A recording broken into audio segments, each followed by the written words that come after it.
We welcome in Week 8 with some of the best matchups of the season. Tri-Valley looks to stay undefeated, and it's crunch time for Athens. They need a win to stay on the top of the TVC Ohio. Jackson is on pace for the playoffs, but first they have to face Meigs. River Valley and Vinton County faced off, and for our game of the week, Southern traveled to Waterford. It's all coming up next in the Gridiron Glory!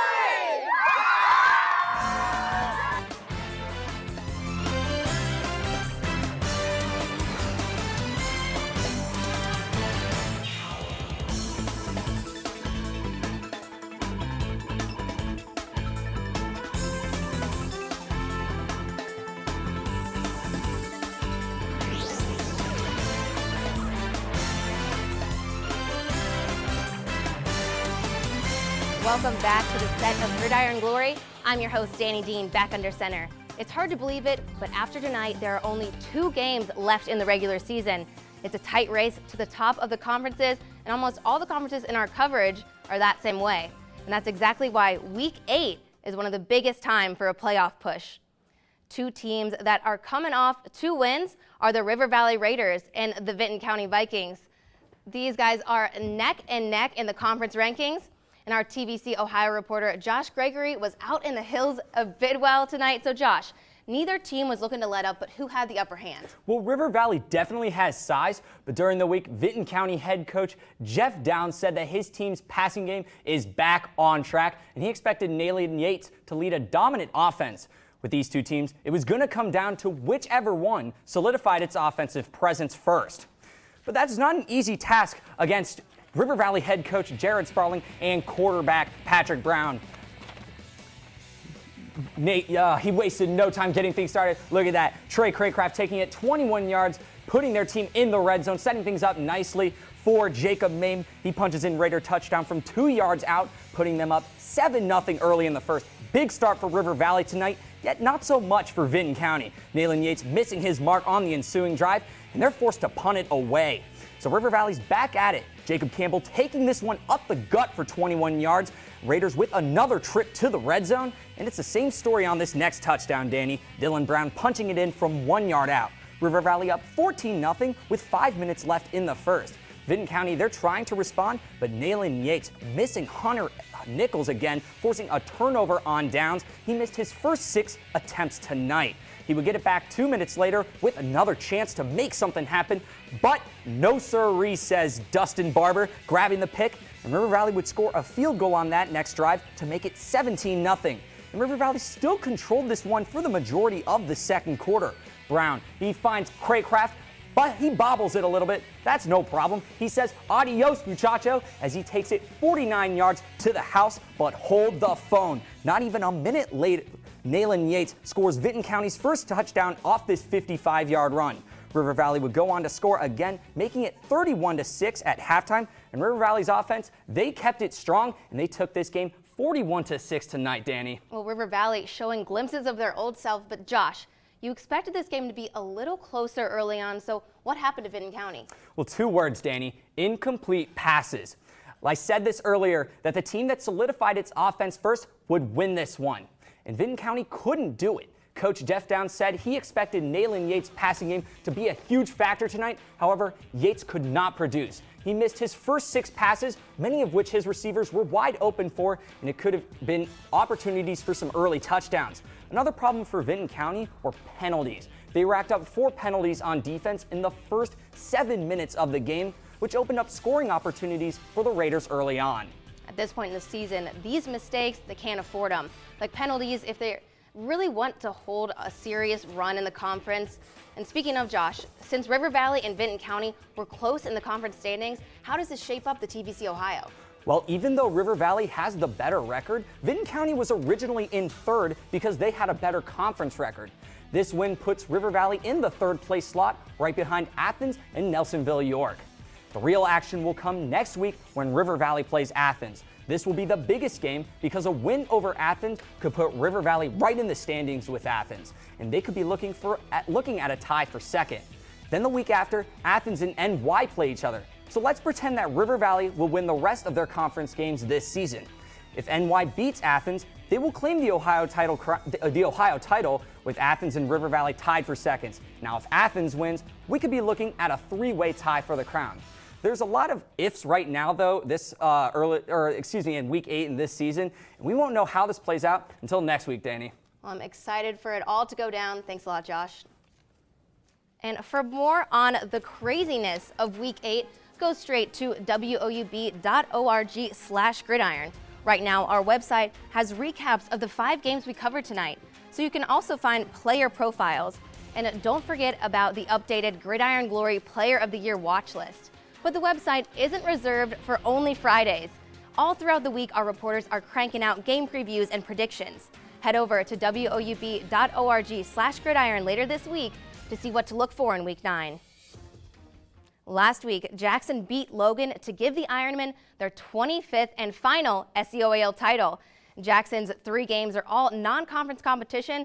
And Justin, it started tonight with a game against the 3-4 Meigs Marauders. Well, Danny, this matchup with Meigs couldn't have been more ideal for Jackson, and here's why. In their 6 wins this year, the Ironmen have scored at least 46 points behind the leadership of Bryce Hall. And in 3 of the 4 losses for Meigs, the defense has given up more than 40 points. Now, before we get to the players on the field, check out the future of Jackson running out with the flag high, and he has good reason to. Bryce Hall fakes the handoff, and he goes deep to Dylan Coffey, who brings it down and scores the 48-yard touchdown on the first play of the game. And on the ensuing kickoff, Jackson decides to do a pooch kick, and guess what? It lands on the ground, and Jackson falls on top of it. They get the ball at the 25, and they are right back in business. 3 plays later, the pitch goes out to Farley, and he knows what to do. He follows his blocker, makes a nice cut, and it's 14-0 Jackson with 10:42 still left in the first quarter. Now Meigs fumbles on their second play on offense, so it's that man Farley again. This time he goes 34 yards, gets taken down at the 4-yard line, and on the very next play, Hall drops back, and he finds Cooper Donaldson on a fade touchdown, and it's 21-0, and we're not even 4 minutes into the game. And Meigs is trying to have similar success on offense, but it's 4th and 10, turnover on downs, the shovel pass doesn't work, and Jackson keeps its foot on the gas pedal, and this time it's Kyle Kirby, 34 yards, almost scores to the 1-yard line, and Johnny Farley flies in. It's 28-0 Jackson, and he's not done scoring touchdowns. This time, somehow he makes it out of that pile, turns on the burners, and he breaks through this tackle, and he eventually dives across the pylon, 35-0 Jackson, and they go on to win easily, 63-7. Wow, we've seen Jackson score more than 50 points twice this year, but tonight they got 63. Why did that game get out of hand so fast? Well, you know, Danny, this was just a game that pitted a strong Jackson offense against a shaky Marauder defense. It was clear from the very first play that Jackson's offense was just going to be too much for Meigs to handle. And it started with a 48-yard touchdown. In less than 3.5 minutes, Jackson was already up 21-0 with 115 yards of offense. And the Ironmen didn't let up. With more than 8 minutes still left in the half, they took a 42-0 lead, and what impressed me the most was just how efficient the offense was. It only took Jackson 4 plays or less to get a touchdown on all 6 of those drives, using a perfect combination of throws from Bryce Hall and runs from Farley, Blake McCoy, and Kyle Kirby. So another strong outing from Jackson's defense, holding Meigs to 7 points. What is it about the Ironman defense that makes it so strong each week? Well, this week, it was Jackson keeping Meigs one-dimensional. Zach Helton didn't have enough throws early on to keep Jackson's secondary too worried, so the Ironmen stuffed the box. By doing that, Jackson kept Meigs' star running back Lane Collins fairly quiet. And since he couldn't get going and Jackson was focused on stopping the run, the Marauders were forced to throw. But those throws were either too short to make a difference, or Jackson got to Helton in the pocket, forcing him to keep it just to avoid a sack. As good as the offense is year in and year out, Jackson prides itself in having a physical defense, and this season is no exception. Well, there's no surprise there with Jackson's defense tough as always. Justin, what number stood out to you? Well, first off, Jackson shut out Meigs in the first half and only gave up 72 yards in that half. At the end of the game, Zach Helton only had 32 yards passing on just 10 attempts. But passing wasn't a problem for Bryce Hall, who sat out the entire second half but still had 104 yards and 3 touchdowns.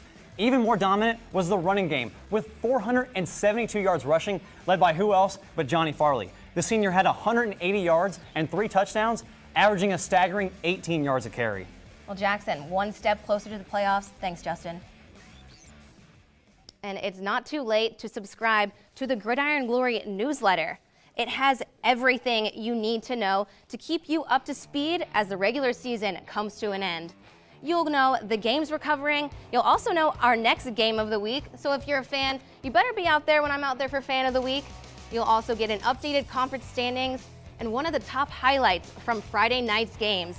Every Monday, all that info will be sent straight to your inbox, and it's pretty easy to get on the email list. You just shoot us an email to WOUB or to gridiron@woub.org. In the next few weeks, Athens has some big TVC Ohio matchups. But first, Coach Adams said they have to focus on the task at hand. Megan Vanzo joins me now. And Megan, you went to Athens to see if the Bulldogs could ease by Wellston and stay at the top of the conference. Yeah, Danny, Athens has scored more points in each of its conference wins than Wellston has in all of their conference plays combined. The Bulldogs wanted to come out tonight and get ahead easily, and they didn't have very much trouble doing it. Athens came out and scored on their first drive in just 2 minutes and 6 plays to go ahead 7-0. So Wellston takes over here, and Nick Cox carries it through the pile for a big gain to give the Golden Rockets a first down.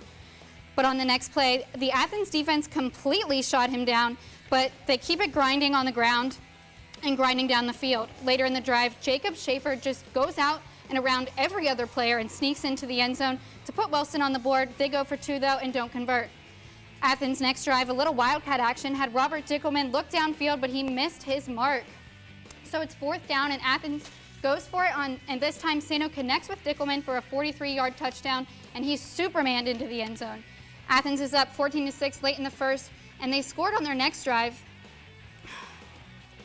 So they're ahead 21-6, and here Andy Costival, he's going to cross the field and tiptoe into good field position. And a few plays later, Trace Albin must have been watching because he goes ahead and runs down the tightrope for 31 yards down the field and into the end zone. They went into the locker room up 28-6 and went on to win 36-14. So it sounds like the Athens offense was rolling deep with tons of contribution from the entire roster. The combo of Sano and Costival were really working tonight for Athens. The entire offense found a way around the Wellston defense right out of the gates. Dickelman and Albin both had multiple touchdowns on the night, and after they scored again early in the third, most of the starters left the game. But the second-string defense only held Wellston to 1 more score. So Wellston only put 14 points on the board. Was their offense struggling, or was the Athens defense just that good? It was a little bit of both, Danny. Wellston was finding success getting down the field on the ground. They didn't have a single completed pass in the first half. In the second quarter, they had the ball for over 8 minutes, made it all the way to the 11, but turned it over on downs because of an incomplete pass. Again, at the start of the second half, Wellston recovered a fumble on the Athens 13-yard line with great field position, but turned it over on downs again. Athens ended up scoring on that next drive. Travis J. John controlled Wellston's game with 2 touchdowns. Virtually every play they handed him the ball and put their fate in his arms. Again, for Athens, Sano had a great night with 300 yards and 5 touchdowns. They're really in great shape to host River Valley next week. Well, I'm excited for that matchup. Thanks a lot, Megan. And like I mentioned earlier, we posted our new Player of the Year watch list, and we asked everyone at home to tweet us with their opinions. The entire Jackson backfield made the list, but Marley thinks that Blake McCoy stands above the rest. MVP and superstar, definitely 2 Player of the Year qualities. Thanks for the tweet, Marley. 2 games, that's all that's left for the teams to make their final playoff push. Online host Eric Threet II is here to talk about how the OHSAA decides its playoff teams. Their playoff teams, their system is so difficult. We saw this last year with Logan as they went 8-2 and didn't make the playoffs because it's not based on who has the best record. It's not based on who has the best conference record. It's based on 2 equations, and they get the average from these 2 equations. Now, the top 8 teams in their region with the best averages will make the playoffs. But we got to talk about y'all's poll first. Y'all were very wrong. I'm going to talk to y'all about what happened. So the question was, what team had the highest playoff seed in their region? So as of week 7, neither Tri-Valley nor Jackson was in the playoffs. Amanda Clear Creek was the correct answer. Amanda Clear Creek hopped to the 7th seed in their region after upsetting Bloom Carroll last Thursday. So why aren't Jackson and Tri-Valley in the playoffs? It's because of the OHSAA's computer rankings equation. There are 2 levels. Level 1 calculates your team's performance. Each team win gets points. The higher the division of the team beaten, the more points the winner receives. So a 6-4 team who beat all Division II teams will have more level 1 points than an undefeated team that beat only Division 7 teams. So after you add the points from the wins, you divide it by the number of games that the team has played, and that's the first average. Level 2, it calculates your opponent's wins and the division of the opponents they beat. This is where strength of schedule comes into play. Level 2 points are your opponent's level 1 points. To get more points, your team has to beat opponents who not only have more wins, but have wins against higher divisions. So if that 10-0 team beats 10 teams with winning records, they'll get more points than a 10-0 team that beat 10 below average teams. Now bear with me, it gets a little more complicated. The level 2 total is then divided by 100. This number represents 10 opponents multiplying it by the 10 weeks in the regular season. So after you divide it by 100, that number is multiplied by 10. So let's use our undefeated team again. Their 35 points is divided by 10 and added to the 12.55 average from level 2 to equal 16.05 points. And then that average is ranked within the region. So Tri-Valley. After week 7, they were ranked 13th in their region. Their conference is made up of mostly Division 4 teams. So while other Division 2 teams are getting Division 2 points, the Scotties are getting Division 4 points. And despite Jackson's dominance, they haven't beaten an opponent with an above 500 record this season. This is why these teams weren't in the playoffs as of this week. I mean, there isn't really anything you can do about it. I think it's pretty buffoonish, but you gotta go out and support your teams. That's all I got for you, Danny. Thanks for breaking it all down for us, Eric. I know it can be a little confusing, so thanks a lot. No problem.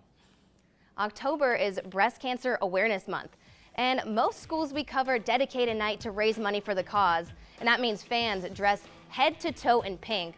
Shout out to these guys for going all out. Got some pink hair, pink face paint, pink headband, pink Jason mask. I love the dedication, guys. Make sure to Snapchat Gridiron Glory for a chance to get on the show. After last week's loss to Philo, Sheridan's hopes at a league title were slim. Tonight, they traveled to Dresden to try and spoil Tri-Valley's shot at the MVL crown. Our Megan Stamper is out in Dresden. And Megan, was Sheridan able to pull off the upset? Well, Danny, Sheridan's turnovers last week is what really cost them the win. And tonight they were able to limit those. So when you're able to hold on to the ball, you give your offense more opportunities to score. And that is exactly what they did tonight in their upset over Tri-Valley. And Sheridan started the game off with the ball. So they did what they do best, and they marched right down the field on Tri-Valley, which is kind of shocking because the Scotties have had a great defense all season.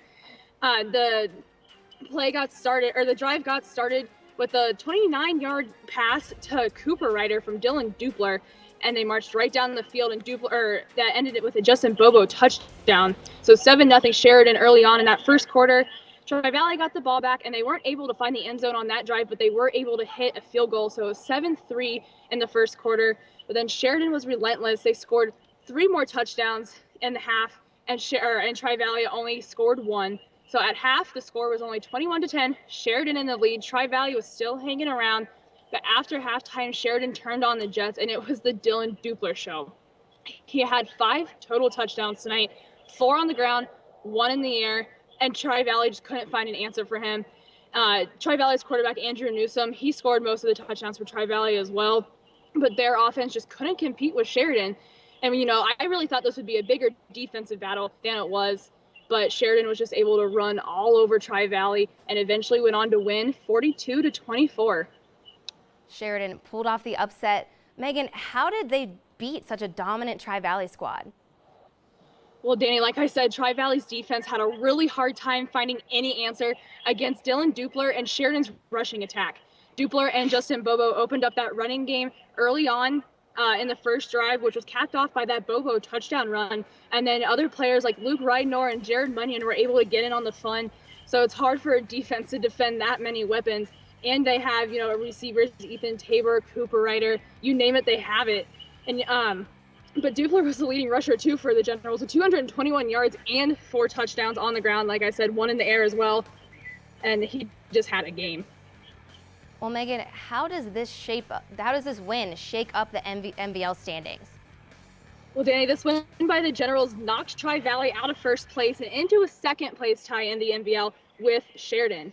Philo It sits in first place by themselves since they are the only team with the undefeated league record after winning against New Lexington tonight. And, when I was asking around on the Tri-Valley sidelines about the last time the Scotties lost a league game, the answer I got was, we don't know. It's been that long since the Scotties lost a league game that people just don't remember. But the answer to that question is back in 2010 was the last time they suffered an MVL loss, and it was to none other than Sheridan. A 42-14 loss that year. So this win was really shocking, and this really shakes up Tri-Valley's playoff hopes. They were already 5 spots back coming in, and this doesn't help. But Sheridan helped their case a little bit. They were only 2 spots back in their region from that last playoff spot. So this win over Tri-Valley is really going to help them in the standings. And Tri-Valley, they're going to look to rebound at home next week against Maysville, and the Generals will travel to Crooksville. I can't wait to see how the MVL plays out. Thanks, Megan. And the Waterford Wildcats have some wild fans, and when the crowd from Southern makes an appearance to support the Tornadoes, it's bound to be a good time. Together, this crew made for an awesome Fan of the Week. You all big Waterford fans? Yeah! Who do you think's gonna win tonight? Waterford! Waterford!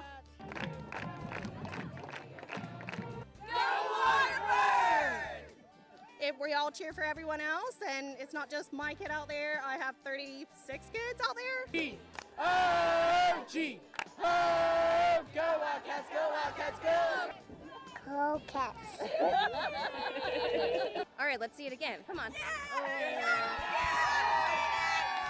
So Richard here is gonna try to teach me how to play the quints, right? Yep. Yep, okay.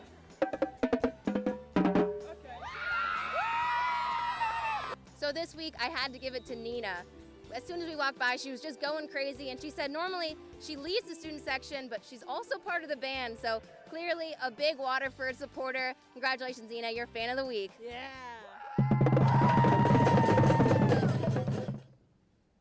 Coming into tonight, Waterford was the only team in the Hawking still undefeated in conference play, but the Southern Tornadoes blew into town looking to take control.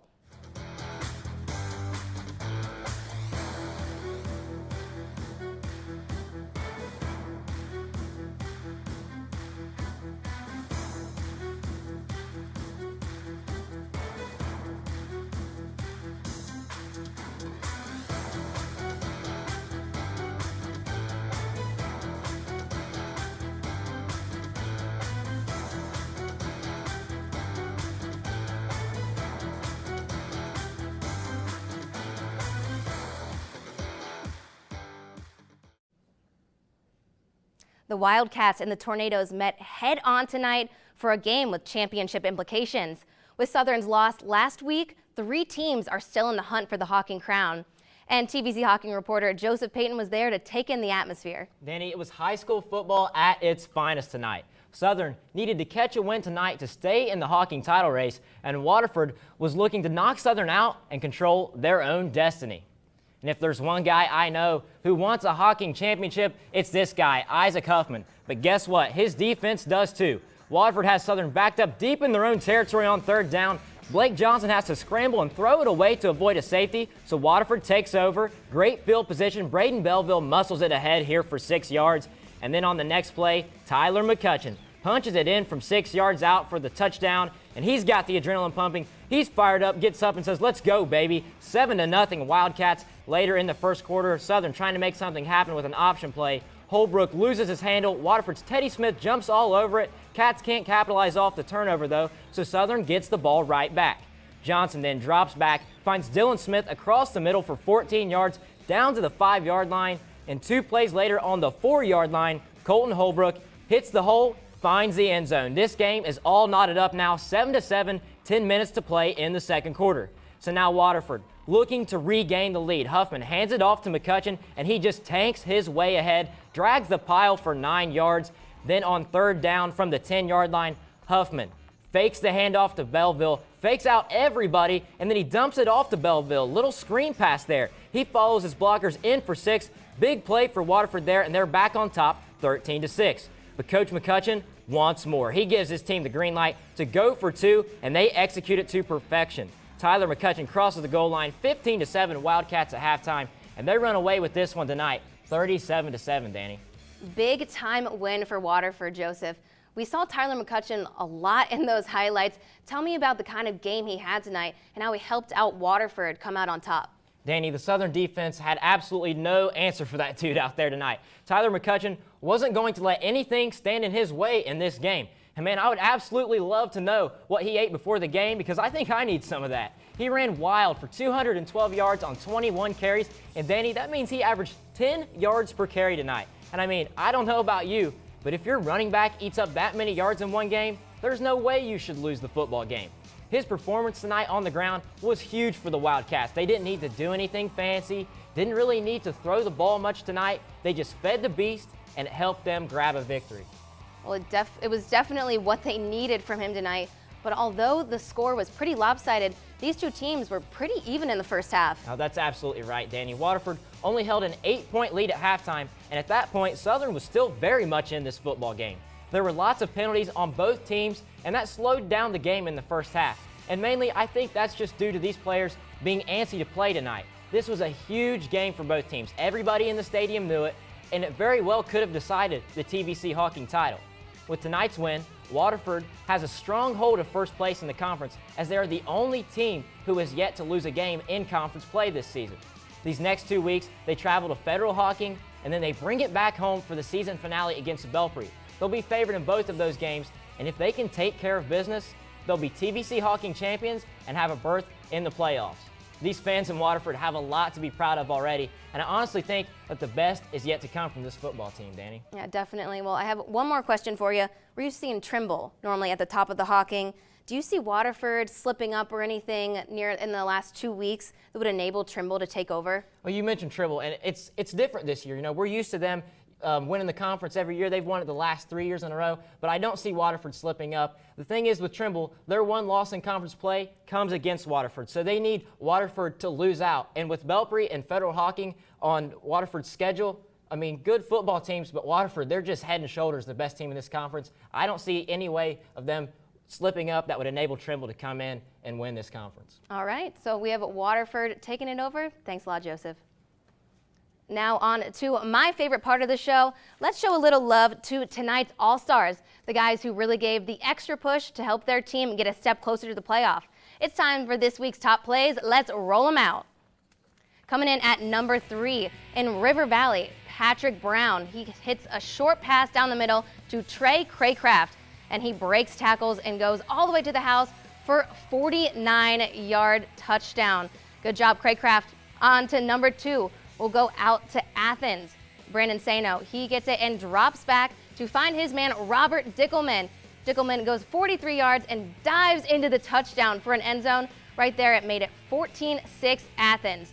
And on to play number 1. Jackson got the top play 2 weeks in a row, and I know you've heard about this guy. Johnny Farley takes handoff, breaks some tackles. This guy is freaky fast. He goes 50 yards into the end zone and dives in right there.